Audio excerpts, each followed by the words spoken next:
रामपुर में रहते थे ठाकुर हरिनारायण सिंह। बड़े जमींदार थे, लेकिन अब जमाना बदल गया था। जमीनें बिक गईं, सिर्फ एक पुरानी हवेली और कुछ एकड़ खेत बचे थे। उनके 3 बेटे थे। बड़ा बेटा रामलाल पढ़ा लिखा, शहर में नौकरी करता था, महीने में पैसे भेजता था। मधला बेटा श्यामलाल चालाक, गांव में ही रहता था, छोटा मोटा धंधा करता था। और सबसे छोटा मोहनलाल। यही था वो बेवकूफ बेटा। मोहन 25 साल का था, लेकिन दिमाग 10 साल के बच्चे जैसा। स्कूल में फेल हो गया था, क्योंकि वो किताब पढ़ने की बजाय पेड़ पर चढ़कर पक्षियों से बातें करता था। हरिनारायण सिंह उसे देखकर सिर पीटते, ये बेटा मेरी कमर तोड़ देगा। माँ, जिनका नाम था गंगा देवी, कहती, अरे भगवान ने सबको कुछ न कुछ दिया है। मोहन का दिल साफ है। एक दिन गांव में अफवाह फैली, पास के जंगल में एक सोने की चिड़िया दिखी है, जो उसे पकड़ लेगा वो अमीर हो जाएगा। चिड़िया हर रात अमावस्या को एक पुराने बरगद के पेड़ पर बैठती है और सोने के पंख झड़ती है। लोग हंसते थे, लेकिन मोहन को यकीन हो गया। वो बोला, बाबूजी, मैं जाऊंगा चिड़िया पकड़ने। हरिनारायण ने डांटा, पागल, जंगल में जंगली जानवर हैं, तू जाके शेर का खाना बनेगा। लेकिन मोहन नहीं माना। रात को चुपके से बैग में रोटी, पानी और एक छाल लेकर निकल पड़ा। जंगल में पहुंचा। अंधेरा था, उल्लू की आवाजें आ रही थीं। मोहन डर तो रहा था, लेकिन सोचता, अगर चिड़िया मिल गई तो बाबूजी को बड़ा मकान बनवा दूंगा, माँ को सोने की चूड़ियां और खुद को नई साइकिल। वो बरगद के नीचे बैठ गया। रात 12 बजे अचानक पेड़ पर चमक हुई। एक छोटी सी चिड़िया, पंख सोने के जैसे चमकते हुए। मोहन ने जाल फेंका। चिड़िया उड़ी, लेकिन जाल में फंस गई। मोहन खुशी से उछल पड़ा, मिल गई सोने की चिड़िया।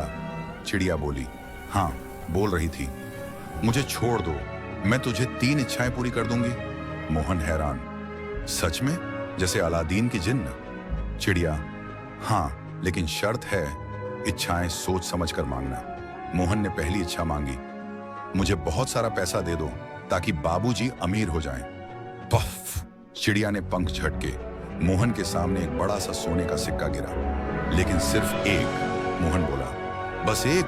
बहुत सारा कहाँ है? चिड़िया, तूने बहुत सारा कहा, लेकिन मैंने एक दिया। अगली इच्छा? मोहन गुस्से में, अच्छा, अब मुझे सबसे बड़ा महल दे दो। पफ! फिर एक सिक्का गिरा। मोहन चिल्लाया, ये क्या? महल कहाँ है? चिड़िया हंसी, महल बनाने के लिए पैसा चाहिए ना, ये सिक्का बेच के महल बना ले। मोहन अब समझा कि वो बेवकूफी कर रहा है। तीसरी इच्छा सोचने लगा। सोचा, अगर मैं कुछ गलत मांगूंगा तो सब बर्बाद। वो बोला, चिड़िया, मुझे इतनी अक्ल दे दो कि मैं कभी बेवकूफी ना करूं। चिड़िया मुस्कुराई, ये इच्छा अच्छी है। उसने पंख झटके। मोहन को लगा जैसे दिमाग में बिजली कौंध गई। सब कुछ साफ दिखने लगा। चिड़िया बोली, अब तू समझदार हो गया है, जा घर लौट, लेकिन याद रख, असली सोना दिमाग में होता है, पंखों में नहीं। और उड़ गई। मोहन घर लौटा। सुबह हुई। हरिनारायण और गंगा देवी उसे देखकर चिल्लाए, कहां था रात भर? हम तो मर गए डर से। मोहन ने शांत स्वर में कहा, बाबूजी, मैं बेवकूफ था, लेकिन अब नहीं हूं। चलिए खेतों को देखते हैं। उसने खेतों में नए तरीके लगाए, सिंचाई के लिए नहर बनवाई, गांव वालों से मिलकर बीज अच्छे खरीदे और मेहनत की। कुछ महीनों में फसल दोगुनी हो गई, पैसा आया। रामलाल और श्यामलाल भी मदद करने लगे। लेकिन ट्विस्ट आया। गांव में एक सेठ आया, नाम था लालचंद। वो मोहन की सफलता देखकर जलने लगा। उसने सोचा, ये बेवकूफ अब अक्लमंद हो गया, मैं इसे सबक सिखाता हूं। लालचंद ने मोहन को धोखा दिया, कहा कि शहर में बड़ा व्यापार है, साथ चलो।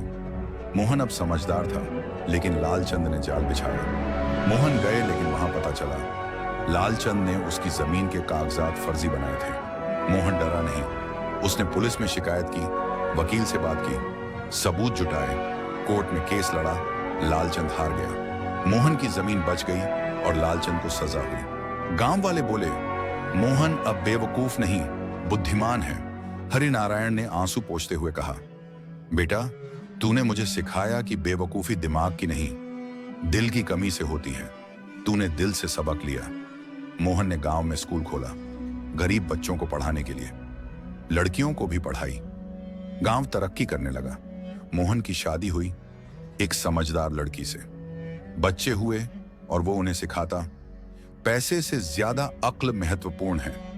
कहानी का अंत यूं हुआ, आज भी रामपुर में लोग कहते हैं, बेवकूफ बेटा कभी कभी सबसे बड़ा समझदार बन जाता है, क्योंकि वो गलतियां करता है